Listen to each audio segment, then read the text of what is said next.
It's just kind of who I am. I want to pour into my team as much as possible, and I'm pretty in tune with my body. I can read a room pretty well, and so when I see we're lacking a little bit, you got to step up. But if we're good, you're just there to encourage. Something massive just rocked the basketball world. And it had nothing to do with a game, a buzzer beater, or a playoff run. Caitlin Clark just signed a multi-year deal with NBC to be a special contributor for their basketball coverage. And the entire sports world stopped in its tracks. This wasn't some throwaway endorsement deal. This was a statement. Clark just told everyone watching that she doesn't need the WNBA's blessing, and she definitely doesn't need to join their shiny new off-season league to stay the biggest name in the sport.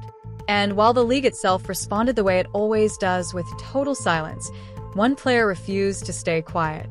Phoenix Mercury guard Sophie Cunningham, the woman fans love to paint as Clark's on-court rival, looks like she's finally done biting her tongue. Before we get into it, if you're enjoying this breakdown, drop a like and follow along so you don't miss what's coming next. Most people watching right now haven't hit that button yet, and it genuinely helps more than you'd think. Okay, back to the story because this one's wild. Cunningham has been calling out the double standards eating away at the league from the inside, and barely anyone in mainstream media has picked up on it. She's pulling back the curtain on the backroom politics, the questionable money decisions, and the jealousy that's putting the biggest cash cow this sport has ever had at risk. But to really get why Cunningham is fed up, you need to understand exactly what Clark just pulled off. For years, there was an unwritten rule book every WNBA player followed. The leak checks don't stretch far enough on their own. So once the season wraps, you pack your bags for Russia, Turkey, or China and grind out a paycheck overseas. Or more recently, you bow to the pressure and sign onto the league's new off-season showcase league instead. Clark looked at that rulebook and tossed it straight in the trash. Now that she's teamed up with NBC, she'll be walking into Madison Square Garden, popping up during Sunday Night Football, and appearing on Big Ten Saturday broadcasts. But here's the twist. She won't be chasing loose balls in a jersey. She'll be sitting courtside in a blazer, rubbing shoulders with names like Carmelo Anthony and Vince Carter. No woman in basketball has ever reached this level of mainstream spotlight this early in her career. She's not just a WNBA star anymore. She's positioning herself as an equal to the biggest male athletes on the planet. And the league office, staying dead silent about it, says everything. They know they're losing their grip on her, and Cunningham's outburst is a direct reaction to that nervous quiet. To understand the full picture, you need the backstory on this new 3-on-3 league. It was built by Breanna Stewart and Ephiza Collier, two of the league's biggest stars and top voices in the Players Union. Reports say they dangled more than $1 million in league equity in front of Clark, plus a contract setup that echoed Messi's famous Miami deal. The pressure behind closed doors was intense. There was a whisper campaign painting Clark as disloyal to her fellow players if she didn't sign on. The expectation being that she'd use her fame to pump up their league's numbers. When Clark turned it down and chose NBC instead, the old guard took it personally. They called it a betrayal. But here's where the story flips. Sophie Cunningham, someone who's been in this league long enough to know a smart business move when she sees one, looks at this whole situation completely differently. She sees the conflict of interest baked into that 3-on-3 league. Think about it. Current players running a league, then pressuring other players to join it. That's an uncomfortable power dynamic, no matter how you slice it. By walking away from that offer, Clark proved she can't be bought and she can't be bullied. For over a year now, the media has tried desperately to frame Cunningham and Clark as bitter enemies. They loop the clips of hard fouls, chippy exchanges, and trash talk on repeat, trying to cast Cunningham as the villain sent to knock the rookie down a peg. And sure, Sophie plays physical. That's her game. But away from a court, she's actually one of the sharpest business minds in the entire league. While other veterans were busy trashing Clark on podcasts or downplaying her talent, Cunningham stayed honest. She was the one who openly admitted during the whole charter flight debate that Clark was the reason the league stopped flying commercial in the first place. She shut down the idea that this growth happened organically. She gave credit exactly where it belonged. And that brings us to her latest frustration. It seems to stem from a league that's more than happy to cash in on the money Clark generates, but still won't give her the respect she's earned. Cunningham is basically asking, Are you kidding me right now? She looks around at the new TV contracts, the sold-out arenas, the private charters, and she knows exactly whose name is on the check. That's what makes her reaction to the NBC news so important. The media wanted her rage. They wanted her to say Clark doesn't deserve this opportunity. Instead, Cunningham aimed her frustration somewhere else entirely, at the system and at the critics.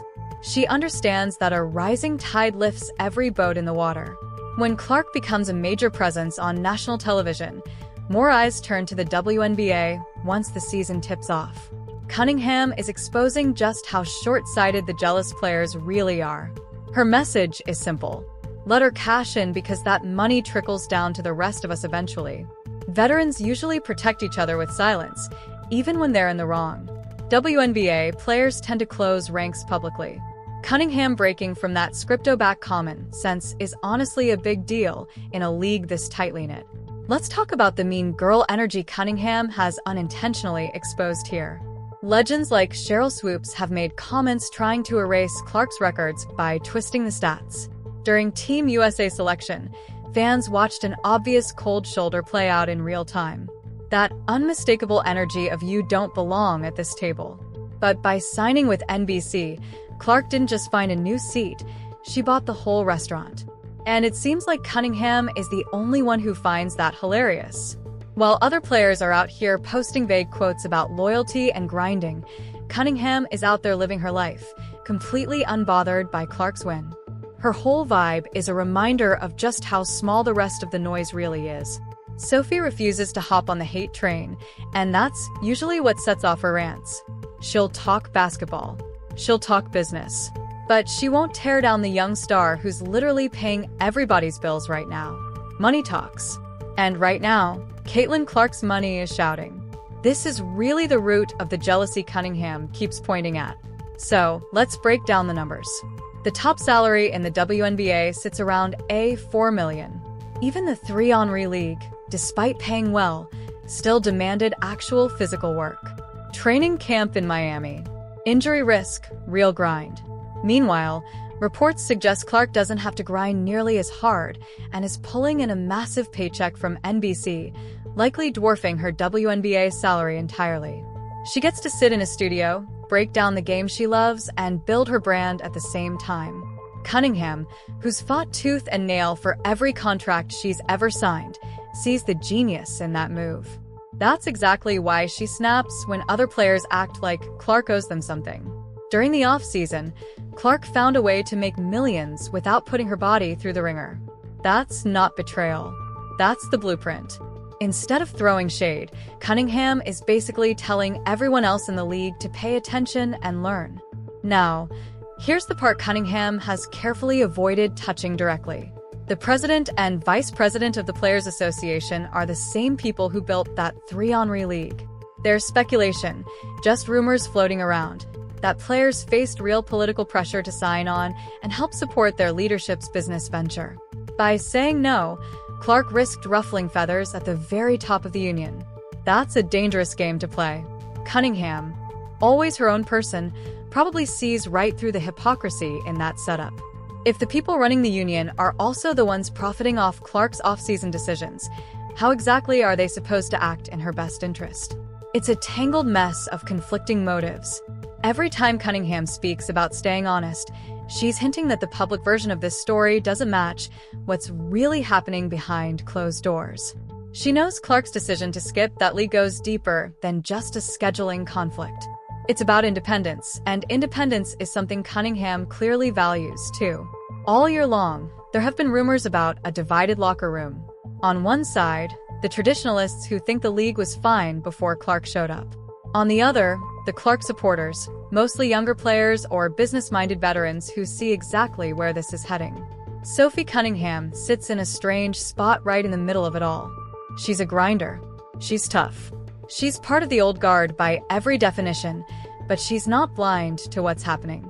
Her outburst is shaking up that locker room echo chamber. Every time she does an interview and refuses to stoke racial or generational tension, she's quietly undercutting everyone hoping to see Clark fail. She's proving you don't have to be bitter off the court just because you compete hard on it. And honestly, Cunningham has done something the mainstream media should have been doing all along, holding itself accountable. The whole Sophie hates Caitlyn storyline is a cash machine for networks and social clips. They post one hard crane with zero context and slap bad blood in the caption. But watch what actually happens after the whistle blows. Watch the post-game handshakes. There's real respect there.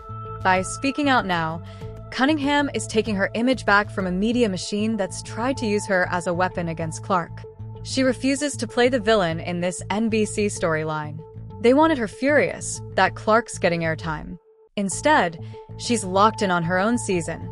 And in doing that, she's basically validating Clark's whole move because respect between competitors runs deeper than headlines.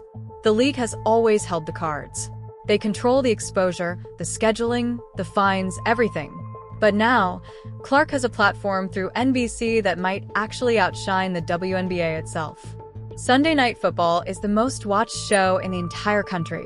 If Clark brings up a WNBA issue during that broadcast, millions of people hear it instantly. Her voice is no longer something the league can quiet down. That terrifies the old guard executives. Cunningham understands exactly how much power that represents because she's fought league politics and officiating battles herself.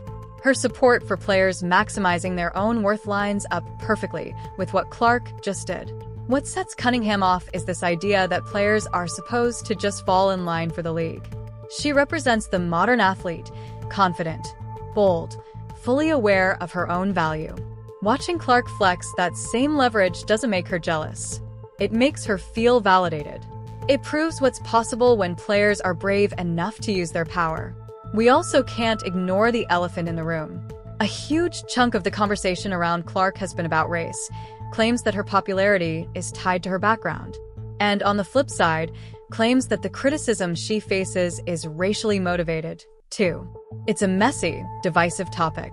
And Cunningham has been stuck right in the crossfire, constantly accused of targeting Clark, but by keeping the focus on basketball, she keeps shutting down those racially charged narratives.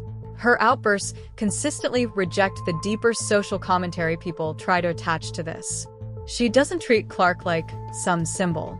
She treats her like a basketball player, plain and simple.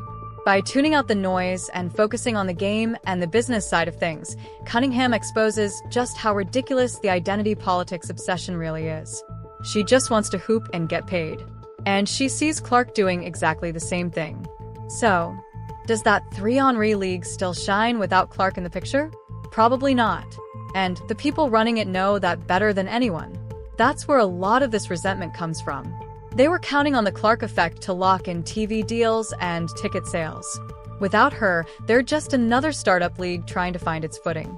It matters that Cunningham has acknowledged this openly. She knows the math gets a lot tougher without the golden ticket walking through the door. When she hears other players ripping into Clark, she probably gets frustrated knowing those same players were secretly hoping Clark would join their league just to boost their own paychecks. That's hypocrisy at its finest. Come save our business. Even though we can't stand you, Cunningham is far too sharp to let that slide without rolling her eyes. Looking ahead to next season, everything has shifted. Clark returns to the Indiana Fever backed by a massive media partner. Not just as a second-year point guard, but as an actual NBC broadcaster. She's untouchable now. The hazing phase is officially over. She won the war, and Sophie Cunningham knows it. Her way of adapting to this new reality is exactly what we've seen, refusing to play into the pettiness and speaking her mind instead. Her message to the rest of the league is blunt. Get with the program or get left in the dust. Any player still holding on to resentment is fighting a battle that's already over. Sophie Cunningham was supposed to be the villain in this story. The media built her up as the rival, the enforcer, the enemy. But with Clark's massive NBC announcement now public, Cunningham has turned into something way more interesting, the one person willing to tell the truth. While the rest of the league sits in jealous silence, watching Clark walk away from their 3-on-3 league for the bright lights of network television, Cunningham has stayed real. She's exposed the hypocrisy of a league that resents Clark's influence while cashing in on her popularity every single day. Her outburst has called out the fake narratives and the poor decision-making happening around her. And in doing that, She's proven she was never Clark's enemy at all. She just respects real competitors, and she respects the grind.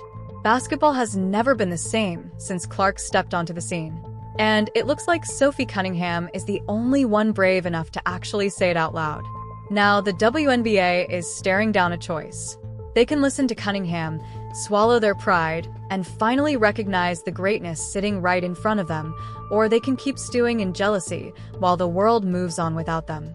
One thing's for sure, this drama is far from over.